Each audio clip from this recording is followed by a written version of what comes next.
Hello everyone, how are you all? I hope you all are safe, healthy, and happy. So, today we will be covering section number 202. Actually, as you all know, company law is very much related. Like, if we are reading one section, if there is any reference of other section, we should know about it first. So, because of that reason, I thought let's cover section 202 first, and then I'll be proceeding with the other sections of chapter 3 which are left, right? So today we'll be covering section number 202. For the next video I have planned with section 191, and then there will be section number 196, 203, and then section 176, and so on. We'll be covering the chapter 3 question bank, and chapter 2 will also start along with that, and we'll be covering the sections one by one as we did in chapter 3. So for today, since we are going to do chapter 2, I have linked the notes which I'm gonna use for this video in the description box below. If you have the study material of the institute, you can refer to that. If in case you don't have that, you can refer to the PDF which is linked below. Okay, so without wasting any further time, let's start with the section, that is section 202, compensation for loss of office of managing और whole time director और manager. सो यहाँ पर किस चीज़ की बात हो रही है? यहाँ पर कॉम्पनसेशन की बात हो रही है. कॉम्पनसेशन भी कब? जब managing director, whole time director या फिर मैनेजर का ऑफिस का लॉस हो रहा है, मतलब वो जिस पोजीशन पर है उस पोजीशन पर अब नहीं रहने वाला है, इस वजह से उसको उस लॉस ऑफ ऑफिस के लिए कॉम्पनसेशन दिया जा रहा है. किन किन को कवर किया है? सिर्फ एमडी, डब्ल्यूटीडी, मैनेजर. अब से मैं मैनेजिंग डायरेक्टर को एमडी से रेफ़र करूँगी, WTD is for the whole time director and manager is manager only. Okay, so MD, WTD, manager को जब भी आप कॉम्पनसेशन दे रहे होगे फॉर लॉस ऑफ ऑफिस, तो आपको सेक्शन 202 के बारे में पता होना चाहिए. ठीक है, तो section 202 is given on page number 2.29 of the module. Let's start with it. Section 202 of the Act contains the provisions for compensation for loss of office of MD, WTD or manager as under. Payment when arises. A company may make payment to a managing director or WTD or manager but not to any other director by way of. मतलब और किसी director को तो आप पे नहीं कर सकते. इस तरीके से कॉम्पनसेशन को सिर्फ किसको पे कर सकते हो? एमडी, डब्ल्यूटीडी और मैनेजर को. किस तरीके से? Compensation for loss of office के लिए, या फिर as a consideration for retirement from office. उसका जो टेन्योर है वो कंप्लीट हो चुका है, अब उसका रिटायरमेंट हो रहा है, उस वजह से आप कंसिडरेशन दे रहे हो, या फिर in connection with such loss और रिटायरमेंट. इसी से रिलेटेड कोई भी आप कॉम्पनसेशन दे रहे हो, so that will be covered under section 202. और ये कौन से डायरेक्टर्स को दिया जा रहा है? एमडी, डब्ल्यूटीडी और मैनेजर, और कि किसी और को नहीं. ठीक है, तो अब बात करते हैं. ये तो पता चल गया कि सेक्शन कब लगेगा, किस केस में लगेगा और किस पर लगेगा. अब बात आती है प्रोहिबिशन की ऑन पेमेंट ऑफ कॉम्पनसेशन. मतलब आप कॉम्पनसेशन पे नहीं करोगे, ऐसा लिखा हुआ है in this prohibition. No payment of compensation shall be made in the following cases. इस केस में कोई भी कॉम्पनसेशन की पेमेंट नहीं की जाएगी. कौन से केसेस हैं और कितने केसेस हैं? टोटल हमारे पास 6 केसेस हैं जिसके अंदर प्रोहिबिशन दी हुई है. पहला, where the director resigns from his office result of the reconstruction of the company or of its amalgamation with any other body corporate या फिर bodies corporate and is appointed as the managing or whole-time director, manager or other officer of the reconstructed company or of the body corporate resulting from the amalgamation. So basically जिस company में जो director है उसका जो है office, उसकी place से वो लॉस ऑफ ऑफिस हो रहा है, मतलब वो डायरेक्टर रिज़ाइन कर रहा है फ्रॉम द कंपनी जिसमें वो करंटली डायरेक्टर है. किस वजह से रिज़ाइन कर रहा है? रेजिग्नेशन का रीज़न है बिकॉज ऑफ रिकन्स्ट्रक्शन. जिस कंपनी में वो डायरेक्टर भी रिकन्स्ट्रक्ट किया जा रहा है, कैसे अमालगमेट कर रहे हैं या फिर कुछ भी ऐसा कर रहे हैं, रिकन्स्ट्रक्शन कर रहे हैं, तो इस वजह से उसका ऑफिस वेकेट हो रहा है, रेजिग्नेशन दिया जा रहा है। तो इस केस में कोई भी कॉम्पनसेशन पे करने की ज़रूरत नहीं होगी अगर इस डायरेक्टर को दूसरी बॉडी कॉरपोरेट या बॉडीज़ कॉरपोरेट में, मतलब जिसमें भी अमालगमेट या रिकन्स्ट्रक्शन हो रहा है, उस कंपनी के अंदर अपॉइंट किया जा रहा है एज अ मैनेजिंग और होल टाइम डायरेक्टर या फिर मैनेजर या फिर कोई भी officer of the reconstructed company या फिर of the body corporates resulting from the amalgamation. तो अमालगमेशन की वजह से जो नई कंपनी बनी या फिर रिकन्स्ट्रक्टेड कंपनी जो बनी, उसकी वजह से उस कंपनी के अंदर उस डायरेक्टर को एमटी, डब्ल्यूटीडी या मैनेजर बनाया जा रहा है, उस तरीके से अपॉइंट किया जा रहा है। तो इस केस में जिस कंपनी का वो पहले डायरेक्टर था, उस कंपनी को लॉस ऑफ ऑफिस के लिए कोई भी कॉम्पनसेशन पे करने की रिक्वायरमेंट नहीं है। अब इसका सिंपल सा रीज़न ये है क्योंकि सिंस उसका जो रेजिग्नेशन है वो रिकन्स्ट्रक्शन के रीज़न की वजह से है, और साथ ही साथ रेजिग्नेशन तो हो रहा है लेकिन उसको अपॉइंट भी तो किया जा रहा है ना एज एन एमडी, डब्ल्यूटीटी और मैनेजर। तो इस वजह से कोई भी कॉम्पनसेशन पे करने की रिक्वायरमेंट नहीं है।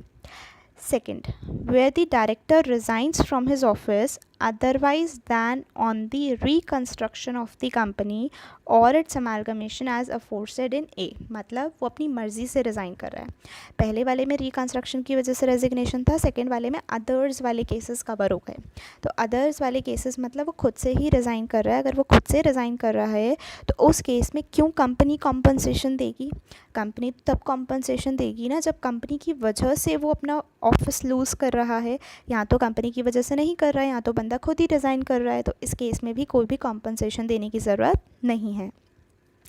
Third, where the office of the director is vacated under subsection 1 of section 167। 167 आप लोगों ने पढ़ा हुआ है मेरे साथ, चैप्टर नंबर 1 में हमने कवर किया था। If you are new to this channel, हमने चैप्टर 1 कवर किया है ऐसी ही वीडियोस की फॉर्म में। तो आपको अगर उसका लिंक चाहिए तो मैंने लिंक प्लेलिस्ट के अंदर एज अ प्लेलिस्ट जो भी है चैप्टर 1 की, वो प्लेलिस्ट का लिंक भी मैंने डिस्क्रिप्शन बॉक्स में मेंशन किया हुआ है। तो अगर आप ये सेक्शंस भी देखना चाहते हैं तो आप वहाँ पर रेफ़र कर सकते हैं। ठीक है, तो ये हो गया section 167। 167 subsection 1, if you remember, वहाँ पर लिखा था कि वेकेशन ऑफ ऑफिस किस किस केस में होता है। तो जैसे कि हमने 164 में डिस्क्वालिफिकेशन हो गया तो वेकेशन ऑफ ऑफिस हो जाता था, और भी काफ़ी सारे रीजंस थे। आप उसी वीडियो को रेफ़र कर सकते हैं for more detailed analysis and detailed discussion. यहाँ पर मैं पूरा डिस्कस नहीं करूँगी सेक्शन 167, नहीं तो फिर 202 कहीं ना कहीं पीछे रह जाएगा, राइट। सो 167 सबसेक्शन 1 की वजह से आपका ऑफिस वेकेट हो रहा है, तो वहाँ तो कुछ ना कुछ आपकी गलती होती थी या कोई ऐसी डिस्क्वालिफिकेशन अट्रैक्ट हो जाती थी जिसकी वजह से वेकेशन होता था। तो इस वजह से इस केस में सिंस दूसरे सेक्शन के लगने की वजह से आपका ऑफिस वेकेट हो रहा है, उस केस में भी आपको कॉम्पनसेशन नहीं पे किया जाएगा। ठीक है, next, where the company is being wound up, company winding up में जा रही है, where by an order of the tribunal, whether by an order of the tribunal मतलब ट्रिब्यूनल ने ऑर्डर किया है इसलिए वाइंडिंग अप हो रहा है, या फिर कंपनी खुद से ही वाउंड अप होना चाहती है, provided that the winding up was due to the negligence या फिर default of the director। देखो, वाइंडिंग अप का चैप्टर वैसे हमारे कोर्स में भी है, पर मैं वैसे इस पॉइंट का मीनिंग बता देती हूँ। वाइंडिंग अप हो रहा है because of the order of tribunal, या फिर कंपनी खुद ही वाइंडिंग अप के प्रोसीजर में चली गई। ठीक है, तो दोनों ही केस में आप कॉम्पनसेशन कब पे नहीं करोगे, हमेशा नहीं पे करोगे ऐसा नहीं लिखा। इसमें लिखा है कि जब जिस डायरेक्टर का लॉस ऑफ ऑफिस हो रहा है वो डायरेक्टर की ही नेग्लिजेंस या फिर डिफ़ॉल्ट की वजह से कंपनी को आज ये दिन देखना पड़ रहा है कि कंपनी वाइंड अप हो रही है, तो इस वजह से क्या आप उस डायरेक्टर को कोई कॉम्पनसेशन पे करना पसंद करोगे जिसकी वजह से आपकी कंपनी डूब गई? नहीं। तो इसीलिए लिखा है कि अगर डायरेक्टर के डिफ़ॉल्ट या नेग्लिजेंस की वजह से कंपनी का वाइंडिंग अप हो रहा है तो उस केस में उसको कॉम्पनसेशन पे नहीं किया जाएगा। Next, where the director has been guilty of fraud or breach of trust or of gross negligence or gross mismanagement in relation to the conduct of the affairs of the company or any subsidiary company or holding company thereof। मतलब जो director है वो किसी fraud के लिए guilty है, या उसने ब्रीच ऑफ ट्रस्ट किया है, या फिर ग्रॉस नेग्लिजेंस हुआ है उसकी तरफ से, या फिर ग्रॉस मिसमैनेजमेंट हुआ है कंपनी को चलाने के लिए, आप सभी को पता है कि जो कंपनी को चलाते हैं वो हमारे बोर्ड ऑफ डायरेक्टर्स होते हैं। तो डायरेक्टर की रिस्पॉन्सिबिलिटी थी कि सब चीज़ों को ढंग से कंप्लाई करना, चेक करना और कंपनी के अफेयर्स को कंडक्ट करना अच्छे से। तो अगर इन सब चीज़ों के लिए वो फ्रॉड के लिए गिल्टी हो जाता है, मिसमैनेजमेंट किया, नेग्लिजेंस किया, ब्रीच ऑफ ट्रस्ट किया, तो इस केस में कंपनी का ही तो किया ही किया, या तो फिर कंपनी का कर रहे हो आप ये सब, या फिर उसकी होल्डिंग या सब्सिडरी में ये mismanagement, breach of trust, fraud कर रहे हो, नेग्लिजेंस की वजह से हो रहा है। तो उस केस में उस डायरेक्टर को क्या आप कॉम्पनसेशन देना चाहोगे जो ऐसे काम कर रहा है? नहीं। चाहे फिर वो आपकी सब्सिडरी में ही फ्रॉड क्यों ना कर रहे हो, इस कंपनी से भी उसको कॉम्पनसेशन नहीं मिलेगा। चाहे फिर होल्डिंग में ही क्यों ना फ्रॉड कर रहा हो, तब भी नहीं मिलेगा। आप एक बात बताओ, आपकी होल्डिंग कंपनी में आपकी कंपनी का डायरेक्टर कोई फ्रॉड कर रहा है, ठीक है, जिसकी वजह से कुछ मिसमैनेजमेंट हो रहा है, नेग्लिजेंस हो रहा है, ब्रीच ऑफ ट्रस्ट हो रहा है, तो क्या आप उस डायरेक्टर को कॉम्पनसेशन पे करोगे? नहीं। तो इसीलिए यहाँ पर इसको भी एक्सक्लूड करवा दिया। अच्छा, लास्ट वाला पॉइंट क्या कह रहा है? लास्ट वाला पॉइंट बोल रहा है where the director has instigated और has in bringing about the termination of his office। खुद ही आपने मुसीबत बुलाई है, खुद ही आपने इंस्टिगेट किया था, खुद ही आपने अपने ऑफिस को टर्मिनेट करवाने में खुद ही सहयोग दिया था, मतलब आपने खुद ही पार्टिसिपेट किया था कि जिसकी वजह से आपका ऑफिस टर्मिनेट हो जाए। चाहे खुद से किया या फिर इनडायरेक्टली किसी कैसे भी करके करवाया, जिससे आपने खुद ही मुसीबत को बुलाया, खुद ही इंस्टिगेट किया, खुद ही टर्मिनेशन करा दिया, तो उस केस में भी आपको लॉस ऑफ ऑफिस के लिए कोई कॉम्पनसेशन नहीं दिया जाएगा। ऑब्वियस से रीजंस है ना, काफ़ी मतलब इजी टू लर्न है। पहला क्या पढ़ा हमने? रिकंस्ट्रक्शन रेजिग्नेशन वाला पॉइंट। फिर हमने पढ़ा रेजिग्नेशन ऑन हिज ओन। फिर तीसरा हमने पढ़ा 167 subsection 1, that means vacation of office. Fourth हमने पढ़ा वाइंडिंग अप से रिलेटेड। फिफ्थ हमने पढ़ा fraud, breach of trust. And sixth हमने पढ़ा जहाँ पर डायरेक्टर इंस्टिगेट कर रहा है, खुद ही टर्मिनेट करा रहा है। इजी पॉइंट्स है, काफ़ी लॉजिकल है कि इस केस में तो कॉम्पनसेशन पे होना ही नहीं चाहिए, राइट। तो अब हमें पता चल गया कि कॉम्पनसेशन कैसे पे होता है, किस केस में होता है और किस केस में नहीं होता। अब बात आती है कॉम्पनसेशन कितना दिया जाए, तो क्वांटम क्या होना चाहिए कॉम्पनसेशन का, वो डिस्कस करेंगे। नेक्स्ट पेज पे दिया हुआ है ये क्वांटम ऑफ कॉम्पनसेशन पेबल, ठीक है। So the compensation payable to such MD, WTD, manager shall not exceed the remuneration he would have earned if he would have been in office for the remainder of his term or 3 years, whichever is shorter। For example, आपका था वो 5 years का था, 2 साल बीत चुके हैं, 3 years का टेन्योर बचा हुआ था। अब आपका लॉस ऑफ ऑफिस हो रहा है और आपको कॉम्पनसेशन पे करना चाहिए, मतलब आप एक्सेप्शंस में फॉल नहीं कर रहे, तो आपको कॉम्पनसेशन पे होना चाहिए। तो कितने साल का कॉम्पनसेशन देना चाहिए, तो कितने साल का देंगे, that will depend upon the remaining tenure, कि आपका जो टेन्योर था उसमें से कितना भी बचा था। 5 साल के लिए अपॉइंट हुए थे, 2 साल बीते हैं, 3 थे, तो 3 साल का मिल जाएगा। 1 साल ही हुआ है अपॉइंटमेंट को, 4 साल बाकी थे, तो 4 साल का नहीं मिलेगा, 3 साल का मिलेगा। क्यों? क्योंकि लिखा हुआ है रिमाइंडर ऑफ हिज टर्म और 3 years विचएवर इज़ शॉर्टर। तो मैक्सिमम कैपिंग लगा दी, 3 साल से ज़्यादा का तो नहीं देंगे। अब क्या नहीं देंगे, तो वो कॉम्पनसेशन का जो अमाउंट है ना, वो रेम्यूनरेशन का अमाउंट है। तो इसमें लिखा था ना, shall not exceed the remuneration he would have earned if he would have been in the office for the remainder of his term. तो जब तक वो ऑफिस में रहता, उसमें कितना रेम्यूनरेशन कमा लेता, वो हमारा कॉम्पनसेशन रहेगा। In other words, if the remaining period of his term in the office is more than 3 years, the compensation shall be restricted to 3 years only. Otherwise, it is to be paid for the remainder of his term. Next, calculation कैसे करें अब compensation की, तो the compensation shall be calculated on the basis of average remuneration earned by him during the period of 3 years immediately preceding the date on which he ceased to hold such office or where he held the office of less than 3 years then such shorter period। तो इसमें क्या बोल रहे हैं कि जो remuneration है, आज आपने रिज़ाइन किया, आज से पिछले 3 साल में आपको जो भी रेम्यूनरेशन पे हो रहा था, उस रेम्यूनरेशन का एवरेज निकाल लो। अब पिछले 3 साल का निकालोगे तब जब आप पिछले 3 साल से एम्प्लॉयड थे। अगर आप पिछले 3 साल से एम्प्लॉयड नहीं थे तो जो शॉर्टर पीरियड है उसका एवरेज निकाल लो। फॉर एग्जांपल 25 मंथ्स आपने काम किया है तो 25 मंथ्स का एवरेज निकाल लो। 25 इंटू नंबर ऑफ मतलब नंबर नहीं, sorry, 25 into your monthly salary, या फिर अगर आपकी सैलरी चेंज हुई है तो जिस महीने जितनी थी फिर चेंज हुई फिर जितनी थी उसके हिसाब से divided by the total number of months you have worked और 3 years whichever is less. तो शॉर्टर पीरियड होगा तो शॉर्टर पीरियड का एवरेज कर लो, ज़्यादा है तो 3 ईयर्स तक का आपको मैक्सिमम देखना है कि पिछले 3 साल, मतलब जिस दिन आपको जो है ऑफिस आपका सीज टू होल्ड हो जाएगा उससे जस्ट पिछले 3 साल लेना है। अगर आप पिछले 6 साल से अपॉइंटेड हो तो पिछले 6 साल का नहीं देखना, ना ही शुरू के 3 साल का देखना है, बल्कि जस्ट जो अभी अभी वाले 3 साल है ना, जो जस्ट अभी बीते हैं उन साल का आपको लेना है। क्या लेना है? Average remuneration. फिर उसको आप किससे मल्टीप्लाई करोगे? जो हमने जस्ट ऊपर पढ़ा था कि कितने टेन्योर के लिए मिलेगा, तो आपको जो भी रेजिडुअल पीरियड में बचा हुआ है, रिमेनिंग पीरियड बचा है ऑफ योर टेन्योर, या फिर 3 years whichever is shorter, उसके लिए मिल जाएगा। तो जब आप एवरेज रेम्यूनरेशन निकालोगे तो आपका बेसिकली मंथ्स में आ जाएगा या ईयर्स में आ जाएगा कितना रेम्यूनरेशन है, जो भी आपने जिस भी फॉर्म में निकाला है, फिर उसको नंबर ऑफ़ ईयर्स या नंबर ऑफ़ मंथ्स से मल्टीप्लाई करोगे तो आपको ऑटोमेटिकली मिल जाएगा कि कितना कॉम्पनसेशन पे करना है, मतलब कितना रेम्यूनरेशन वो अर्न करता अगर वो कंटिन्यू करता to be holding such office. Correct है? आई होप आपको क्लियर हो गया। तो आप इसको ऐसे भी याद कर सकते हो, मतलब मैंने थोड़ा सा फॉर्मूला फॉर्म में बना लिया था, वैसे उसकी कोई ज़रूरत नहीं है, लॉजिकली याद रखेंगे तो हो जाएगा, but still if it helps you, amount of compensation will be equal to average remuneration into the residual period.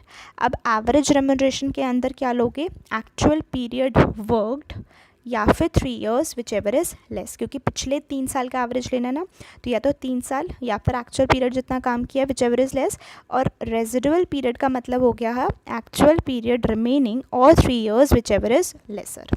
सो उसमें भी लेसर की कंडीशन है कि 3 साल बचे थे तो 3 साल, 2 साल बचे थे तो 2 साल, तो विच एवर इज़ लेस वो रेजिडुअल पीरियड ले लोगे। एवरेज रेम्यूनरेशन भी उतने पीरियड का लोगे जितना आप काम कर चुके हो, अगर वो 3 साल से कम है तो, नहीं तो मैक्सिमम 3 साल का जो रेम्यूनरेशन था पिछले जस्ट 3 साल का। I hope you are clear with this. Next point, no compensation if company is being wound up.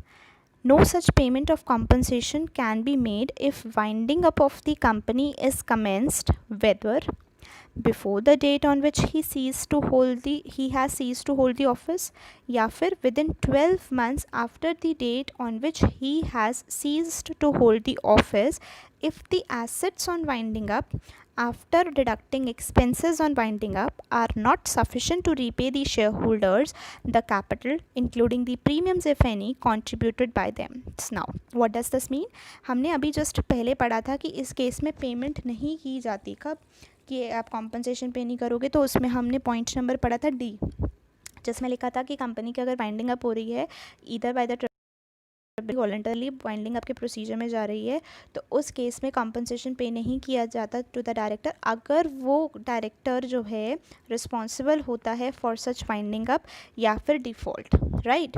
But यहाँ पर लिखा है कि वाइंडिंग अप के केस में, मतलब अगर डायरेक्टर रिस्पॉन्सिबल नहीं है, ठीक है, वाइंडिंग अप में, तो उसको आप, अगर लॉस ऑफ ऑफिस होता है तो उसको आप कॉम्पनसेशन दोगे, राइट। तो अगर उस केस में आपको कॉम्पनसेशन देना है बट कॉम्पनसेशन फिर भी नहीं दोगे, वो चीज़ यहाँ पे बताई हुई है।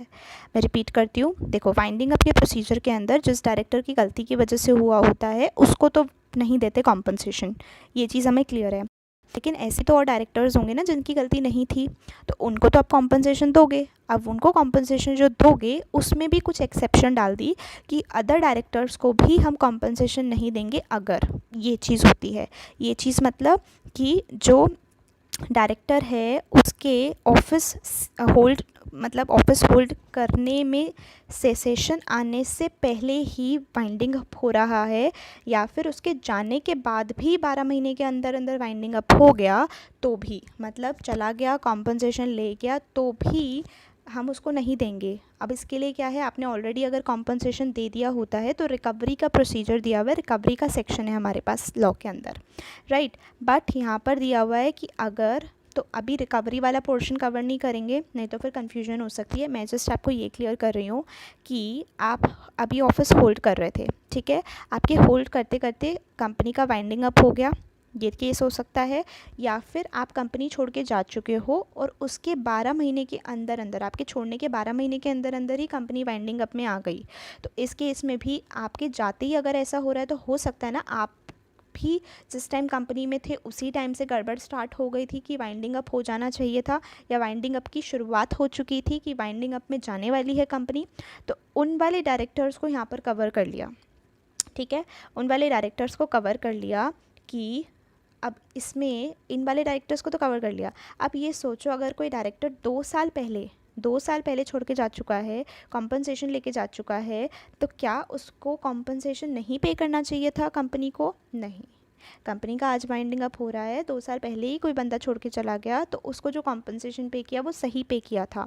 लेकिन यहाँ पर उन लोगों को कवर कर लिया जिनके जाते ही 12 महीने के अंदर अंदर कंपनी वाइंडिंग अप के अंदर आ गई, या फिर जो कंपनी के डायरेक्टर्स अभी भी हैं और फिर भी कंपनी वाइंडिंग अप में आ रही है, उनको सिर्फ कवर किया है कि अगर आप एलिजिबल भी थे ना कॉम्पनसेशन, आपको कॉम्पनसेशन नहीं मिलेगा अगर, क्योंकि वर्ड लिखा है इफ़ जो कंपनी के एसेट्स हैं वाइंडिंग अप के टाइम, जो भी कंपनी के एसेट्स बच रहे हैं जिसमें से पेमेंट की जाएगी, उन एसेट्स में से आप सबसे पहले तो वाइंडिंग अप के एक्सपेंसेस हटा दो, क्योंकि तो वो तो पे होंगे ही होंगे। तो वाइंडिंग अप के एक्सपेंसेस हटाने के बाद जो एसेट्स बच रहे हैं वो एसेट्स शेयर होल्डर्स का पैसा लौटाने के लिए भी ज़्यादा कम मतलब पूरे नहीं पड़ रहे हैं। शेयर होल्डर्स को देने हैं 10 लाख, कंपनी के एसेट्स आफ्टर डिडक्टिंग दी वाइंडिंग अप एक्सपेंसेस हमारे पास 8 लाख ही बच रहे हैं। तो 8 लाख रुपए देने हैं तो 10 लाख वाले लोगों को जिनको 10 लाख देने थे, तो obviously there is a shortfall, 2 lakh तो कम ही है। तो इस केस में क्या आप पहले डायरेक्टर्स को पैसा देने की कोशिश करोगे कॉम्पनसेशन के लिए, या फिर पहले जो शेयर होल्डर्स जिन्होंने एक्चुअल में पैसा लगाया हुआ था कंपनी के अंदर उनको पैसा देना चाहोगे? ऑब्वियसली उनको देना चाहोगे। तो इसीलिए बोला हुआ है कि जो शेयर होल्डर्स हैं उनकी जो कैपिटल है प्लस जो उनका प्रीमियम अगर बनता है तो वो उसको पे करने के लिए भी एसेट सफिशेंट नहीं हो रहे हैं। तो इस केस में आप जो डायरेक्टर्स ऑलरेडी होल्ड कर रहे हैं और एलिजिबल हैं कॉम्पनसेशन लेने के लिए, उनको कॉम्पनसेशन नहीं दोगे in case of winding up. और अगर कोई 12 महीने पहले भी छोड़ कर गया था ना, अगर कॉम्पनसेशन दिया था, तो वो भी एलिजिबल नहीं है, वो भी हम वापस ले सकते हैं, ठीक है। क्योंकि रिकवरी का हमारे पास प्रोविज़न होता है कि अगर किसी डायरेक्टर को एक्सेस पेमेंट हो जाती है या फिर कुछ भी ज़्यादा दे दिया, कम दे दिया, गलती से दे दिया, मतलब कैलकुलेशन मिस्टेक हो गया, कुछ भी है, या बाद में रिवीजन हुआ, प्रॉफिट्स चेंज हो गए वगैरह वगैरह, तो उस केस में भी हमारे पास रिकवरी का मैकेनिज़्म होता है। तो इस केस में उनको भी कवर कर दिया है कि आप इसकी भी रिकवरी हो जाएगी फिर, ठीक है। तो जो 12 महीने पहले जा चुके वो भी कवर हो गए, जो आज के दिन पर हैं वो भी कवर हो गए। आई होप आपको ये 4th वाला पॉइंट अच्छे से क्लियर हो गया होगा, राइट। नोट पर आते हैं। नोट में क्या लिखा हुआ है? Section 202 does not prohibit the payment to a managing director, whole time director, manager of any remuneration for services rendered by him to the company in any other capacity. उसके remuneration पर, अगर वो किसी और कैपेसिटी में काम कर रहा है तो उस पर जो उसको रेमुनरेशन मिलना चाहिए उस पर कोई भी प्रोहिबिशन नहीं है।